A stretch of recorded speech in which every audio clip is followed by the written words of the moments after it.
Okay, hello everyone. Welcome back to another episode of Roots. My name is Alexander. Mom, how you doing? Good. And my name is Lea Tran. Cue everyone in. I'm on and then for everyone new that's listening on what Roots is about. It's a conversation between my mother and myself, and hopefully some other members of our family to help us understand uh, our history, to help understand our present, with the intent to connect us in a way that's even stronger than before. So we've had a few episodes at this point. Hopefully, some of you that are tuning back in have followed along up until this point. We talked a little bit about what my mom's life was like growing up, some of the things that she went through, the dynamics of her family, and then looking a little bit deeper into those. Last episode, as a recap, we talked a little bit about what it was like once the communist regime of Vietnam started to infiltrate and seep into the life of society in Vietnam, how that impacted my mom, her school, her family. And then I want to get a little bit more into that today. We want to focus a little bit more about, what she was actually doing as her family was preparing to flee Vietnam. Mom, is there anything else you want to add there? So I just want to remind everyone this is based on the book that I wrote about my refugee journey, that how we escaped Vietnam, how we were live under the communist regime for 4 years, from 75 to 79. And when my son Alexander reading the book, and he has so many questions that he was just saying that, instead of just me and him sitting and talking, we going to just do this so we'll benefit other people, other family, from maybe their own history and their own story from that era, if or something that relevant or related that people can feel like trigger some conversation between their family. But yeah, I'm happy to answer any question you want to ask me, retaining the lifestyle that I was still at the teenager from 12 to 16 when I was in South Vietnam, in Saigon. Awesome, That thank you. And I'm, time, I'm yeah. really, I'm really excited to get into this because I think when I read through this, and definitely, the book, I did not miss the boat. It's out. If you haven't had a chance to get a copy, pick one up. It's a thrilling read. Obviously, I'm a bit biased. It's about my mom, but it's still it's got a lot more suspense than I thought it would, and I love. I really just love how crazy and outlandish some of this stuff is that I would have never thought I would have to have dealt with as a kid. So it's really cool to see that, and it's really cool to hear about a story that touches literally so close to home. So let's dive right in. We last week again we talked a little bit about some of the changes that were happening to your family, to your society, to your neighborhood as communism was starting to plant its flag down and establish its presence. Again, let's recap. Let's talk about all of the stuff that you were just having to do just to raise the family. So I'm aware that we inject a little bit of this conversation last episode, but I think we were a little vague. And I was just giving a spill of what is it like to be in that society. So today I want to focus more a little bit about that 4 years period have probably make me grown up so much more than a little teenager itself. Between 12 and 16, that was a very delicate time of being a teenager. And everything suddenly just changed so much, and the structure of the society is one thing, but the structure in our family also changing a lot. Yeah. It's just because that my dad was in the military in the older regime, so he was considering that he needs to go to education camp, re-education camp. It's just because he wore uniform. It doesn't matter if you go out to the front or anything. If you service to any of those regime, you have to send to the re-education camp. And luckily, because he was a driver, so he wasn't like having any major offense, to the North people, so he was only in jail and in the refugee in the re-education camp. Yeah. I would think like maybe 4 or 6 weeks. It wasn't like major. Like most of people were in jail for months on years end, you know. At the So, start though, because you had heard about these re-education camps at oh, first, was that scary for you at first? oh, at that time, it's scary. Everything is scary. Yeah. It's the unknown that scare people. And then we have to let go of the maid because, you know, everybody was living in fear. You don't Yeah. want to demonstrate that you are wealthy or you have money or you have possession. Everybody has trying to live like they need the government for providing food for everything because Mhm. pretty much everything starts slowly to nationalize and there's no free market anymore. After 4 years later, we can feel the choke. Mm. Like, you know, we're being strangled. But the Mm. first 2 years, there was just a lot of rumors. There's always rumors, and it's always people who disappear, like people high ranking in the old regime, or people who associate with, you know, educations, or people who vocalize about you know, how bad communism is. They Yeah. always seems to like they disappear. And that's the fear that people see when people see things happen to other people. The unknown fear is more, the anticipation is a lot worse than the actual things itself. So it's And stressful. it was a very stressful, and I went to school. And school is changing. You know, Yeah. history in school is changed. Curriculum is changing.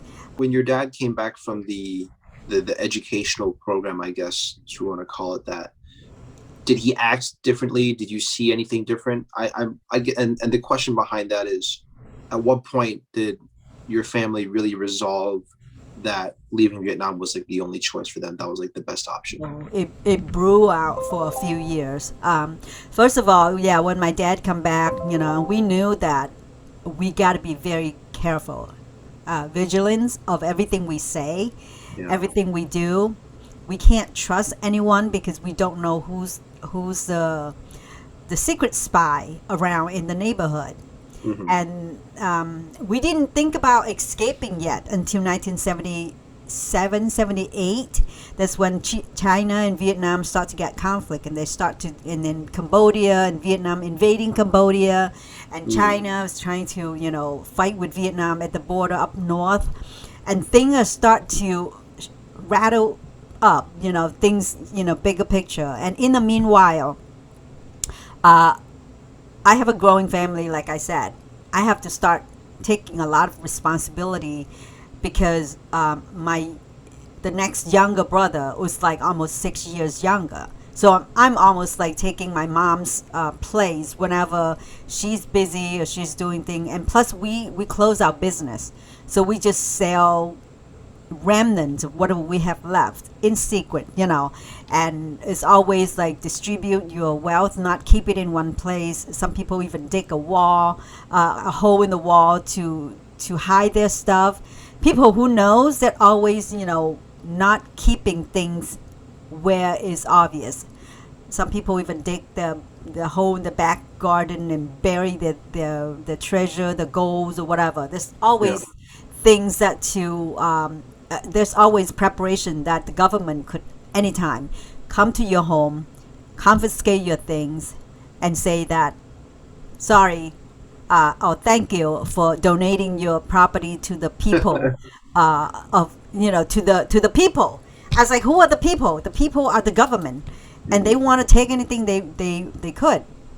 In 1978, that's exactly what they did. Yeah. They have a big campaign about you know, they're called like a campaign that swipe out the capitalism in the city. The government just give out 3 to 5 people go to your home, just go through everything, and they take inventory: how many chairs, how many table, how many Yeah. things that you have in your home.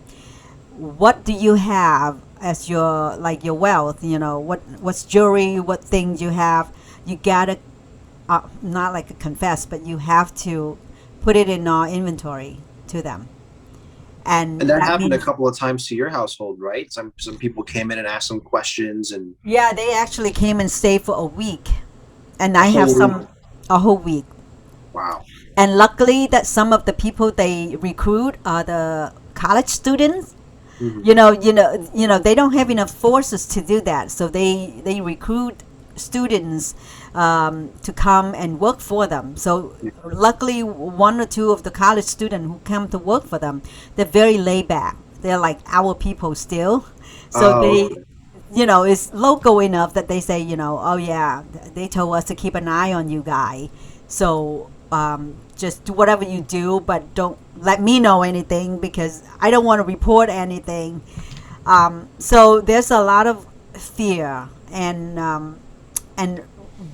I have to do I have to do a lot of things that unthinkable, unthinkable at the time, and I didn't know how dangerous it was until I wrote the book, and years later I reflect back. hmm. I could be in jail, major jail time, And this is a if I really got caught. interesting, and yeah, this is a really interesting piece of your life where not only were you kind of like a proxy mom in regards to taking care of the family, taking care of the house, but then you started to turn into a bit of like a black market trader, Oh, like a smuggler, I was everything. I was like a everything.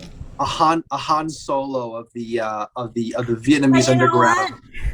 I wasn't alone. I'll bet you most of the teenager have to do that for their parents. Not most, maybe majority or some.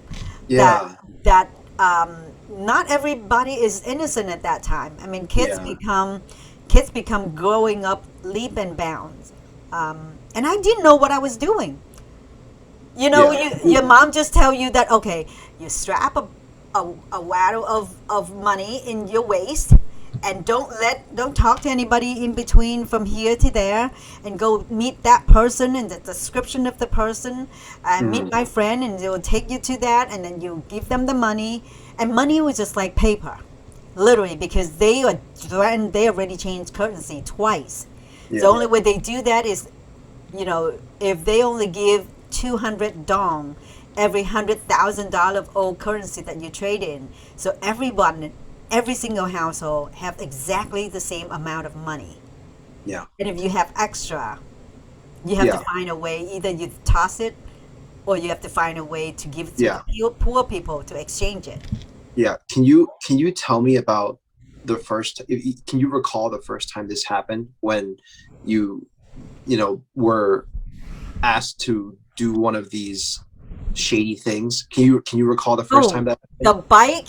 I rode the bike everywhere. I don't know, thousands of miles putting on that mini bike.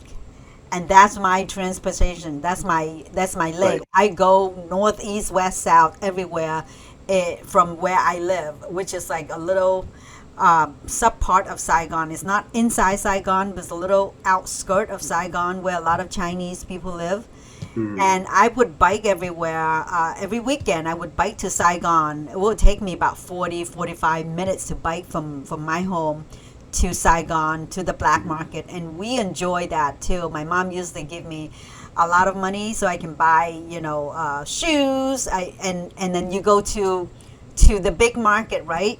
And then people display things, and then you are in the middle, exchange money, and then here come the cops. Everybody run, everybody disappear, and you stand there, and you got to take your money back and pretend like you're walking and nothing. And mhm. it has happened multiple times a day, but it didn't discourage people from doing all kind of trading. Can you I it didn't even almost yeah, it think almost became about a it. routine for you, just kind of like oh, go into the city, go Yeah, spend this money, go exchange this, and you're like, all right, don't think anything of it. And no, then I didn't suddenly think it of. just became like a weekly or daily thing. Oh yeah, and I don't think I wrote in the book. And we stole electricity from the street, like every household. And I have to be the one who clamp the electricity every time sun goes down. I have to. There's certain thing I have to do. And years later, when I talk to your dad, and you say, "Oh yeah, I did it at my house too." So every single kids, adult, are doing it. I could be electrified, at the time, but my Mhm. mom didn't know how, and she didn't want to do it, so it's fall on me.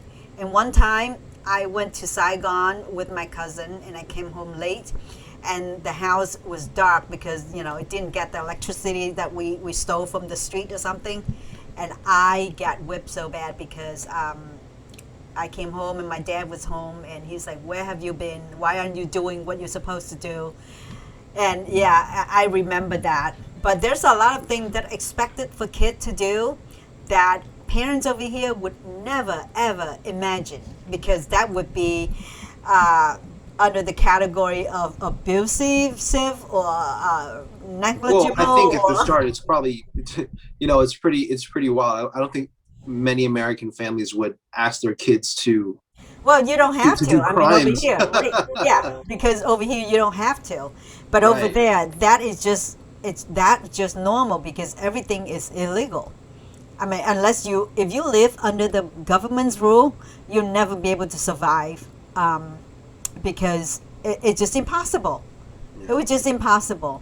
Hmm. And every night for our longest time, when they have people come in to live at our house, I remember in my little mini bike, Hmm. every night I have to straddle my brother and my sister, the two next to me, Viet and Fan, on my mini bike, and bike them to my aunt's house to sleep overnight. The reason is they were afraid that if they come, my parents was afraid that if they come and catch us and or just take us, in the middle of the night, a lot of people disappear. We don't know what happened to them. But Yeah. the fear was that if they ever come and take it, at least me and my brother and sister will be safe, will be away under my aunt's care. So Hmm. for at least a month or two, every night I bike them. And little me, I was no more than 85 pounds probably. And I was biking, a 60 pound and a 50 pound on my little mini bike, going up the hill, down the hill, 40 so minutes to my aunt's home every night. So we can feel like, safe for us. My parents want at least, if anything happened, they can care for the two little one, but they can't Hmm. care for five kids. Yeah, that would be tough. So it was a lot of things that yeah, when I think back I was like, whoa, how did we survive that? This is not even going to the sea or anything yet. This is just under the communists. I would And I would say it's just as difficult, because you're having to, in the boat situation, your objective is very clear. You have to survive, you have to avoid certain dangers, and you have to get to your, wherever it is you need to be, whatever's safe, whatever's close. But here, there's just like a lot of other factors that you have to be wary of, right? There's the political, there's like the social, which is, yeah, I should be and careful. then Yeah, and then all of that give a lot of stress and pressure for the parents. yeah. And then my dad, he's very temperamental because any hair could trigger a temper, Yeah. and any hair movement can Hmm. trigger that temper. So there was a lot of PTSD that I didn't know that I had until I become adult. And I'm Yeah. always waking up with a pounding heart in my chest, and always feel like there's acid that is consuming my stomach. All those stressful feeling all my life. Even when I get out, I remember in high school, if I have if I have anything like a test or something that I need to be done the next day, that is the PTSD that I just keep like Mm. clinging on. But I didn't know Did that you? those are the year, those are the years that everything trigger, things Because it that was so you had like so many things had to be finely balanced, right? Or else one thing could ruin the family's chances at escaping. the Wow. last Yeah. year, 1978, is then when we start planning the escape. All my Mm. friends from school. 1978 is when my dad took me out of school. And I was willing to not to go to school too because I didn't really I love learning. I love school. And, 1975, I was just, 12th grade. 12 years old in sixth grade, going seventh grade. Mm. Everything was just so fascinating. All the science, or the math, or the literature, everything was exciting. And then the communists took over. There's no progression. It's just like the same old. And lots of singing, a lot of things that I really didn't feel that is beneficial for me Right. to stay in school. So Right. when my dad say, you stay home, and my mom say, okay, you go to take sewing lesson, and I was always loved to sew anyway. I sew before I even taking sewing lesson, and there's a lot of chore. I don't know. There's just like tons of chore. There's never a Yeah. minute that is called relaxing. It's a lot of stuff to do.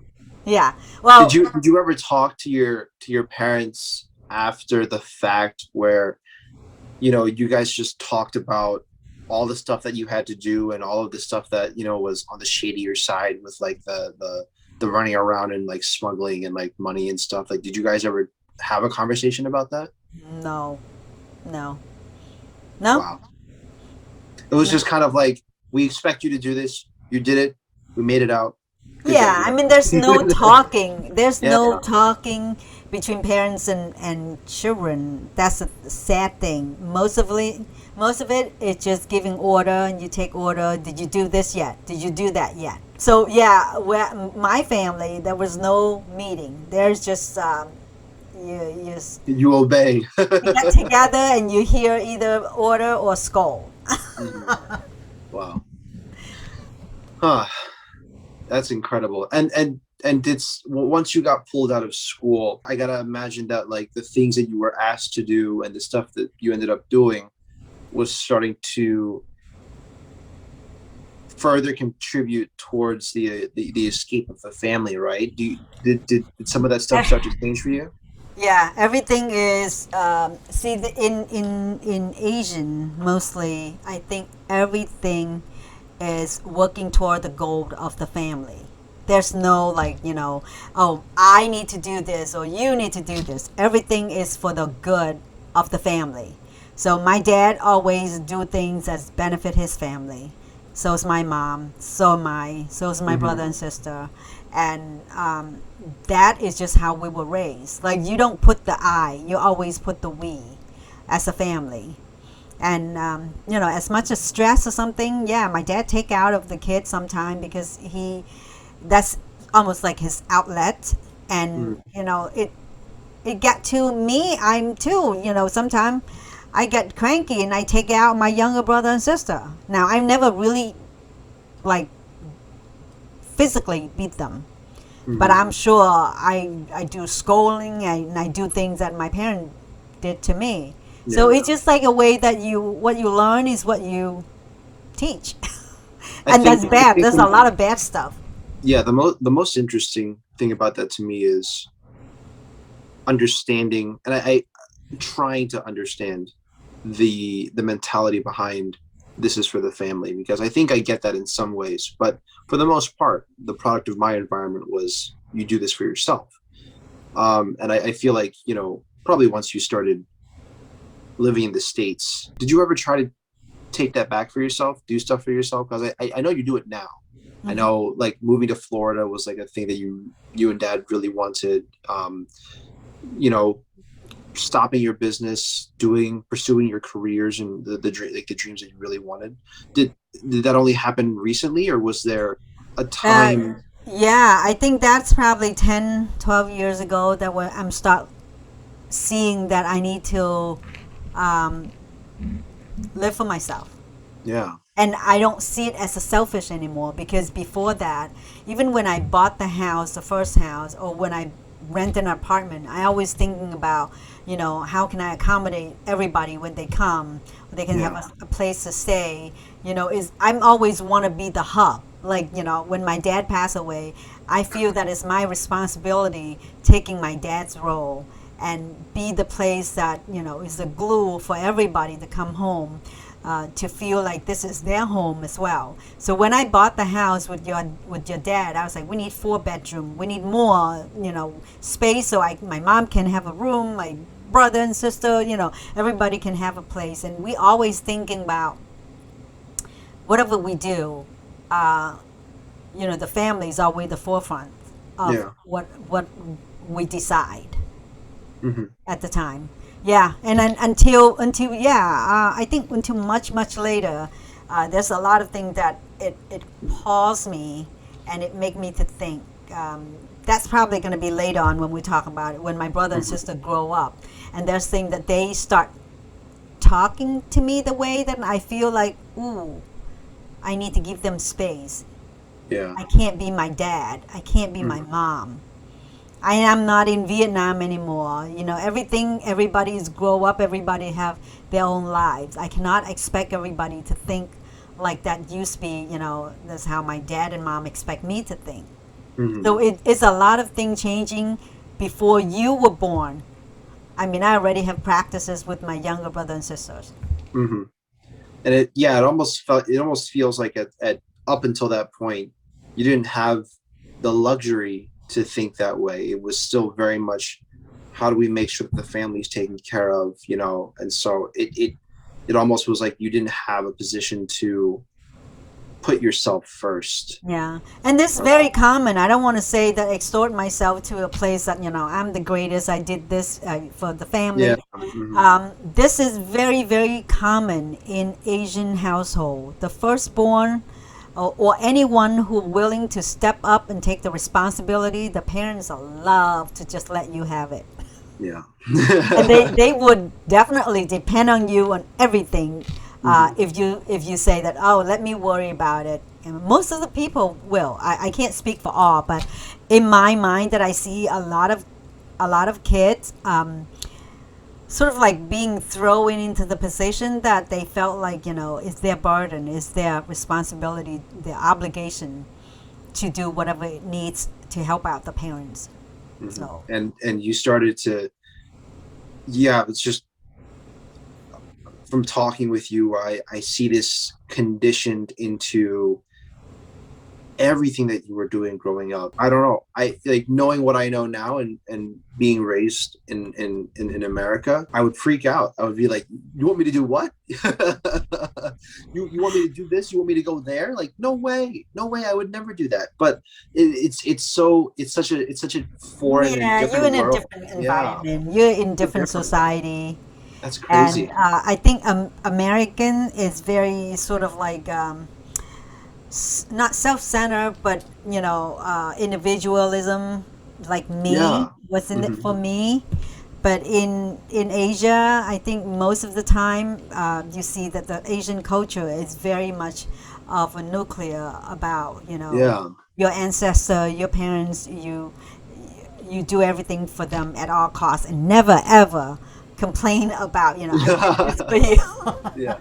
I think a good question for me to end this on, to end today's episode on, is just to know, like, did you learn anything from it? Did you pick up anything that Oh you yeah, carry with you for the rest of your life? Like, what was like one of like the yeah. one thing, like, above everything else, that stuck with you and that you got from this? Well, I learned that,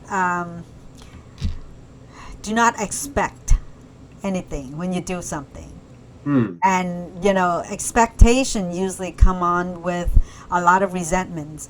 And Hmm. because I was expected so much, and I didn't know that back then, but the minute I start think like an American, and I felt like my whole entire teenagers, my youth, has been hijacked, and I resent it. So have I done it in a place that where didn't from expectation, but I step up and do it on my own? That would be a lot less on the grudge. I'm happy. I was happy I did it, but I felt like I have to hurry up and leave for myself because my time is running out. Wow. I didn't have a teenager life. I didn't have a time that I totally focused on myself. Even when after I married your dad, I still took in my mom who lived with me, and I felt like I live under her house instead of she lived Yeah. with me, because she's still in control Hmm. of everything, and everything she needs to make a decision before I can make a decision, sort of speak. So a lot of resentment because out of obligation, and in the book I emphasize a lot that, expectation, that's where it's going to creating a lot of resentments. Wow. That's a really interesting perspective. And I think that in some ways it's probably been really, really helpful for you, but in other ways it can lead to a, a negative mindset that you may not want to make for yourself. And this is a really interesting theme that I want to resurface later. But I think I want to end it on just a comment where, I'm really happy that, you and Dad got to do something for yourselves in the later portions of your life. And I think it's totally fair to Yeah, remember I to asked you to? I think it's totally fair for you to have expectations based on your core values. And Yeah. if things don't meet those expectations, you have every right to put yourself first and cut whatever is not working out for you. I think That's I easier said than done in much the easier said Asian family. much easier said than done. But and I don't want to think about that from the We can historian point talk of view. about that next episode. Yeah, you're done that. What's done is done. But I Yeah. think moving forward, that's something that you probably want to find balance for. And I'm happy to help you relive some of those No, teenager years you no, missed. I If you want to don't grab want a to couple relive. I'm beers, if you want to happy. hang out. I am happy where I am. I am living the life that I love right now. There's no That's good. resentment. Everything is gone. I let go of everything, all the feeling, and when I write this book, I want people to know that they don't have to live the way that they don't like. They Yeah. don't have to live in a resentment or in obligation. They should live where they want to, and we can cover more on that, Yeah. uncover more of that on the following episode. But That's it's cool. so good. It's so good to talk to you, and I'm hoping that people who listen um, straight up a conversation with your parents, with your children, and let things out in the dialogue. Don't hold it back in. Yeah. Thanks everyone also for listening in. Mom, thanks as always. Next episode, I want to get into some juicy stuff, especially regarding the escape for sure. Okay. Alrighty. Again, thanks everyone for listening. Hope you have a great week, rest of the week, whenever you're listening. And Mom, thanks again. We will talk again soon.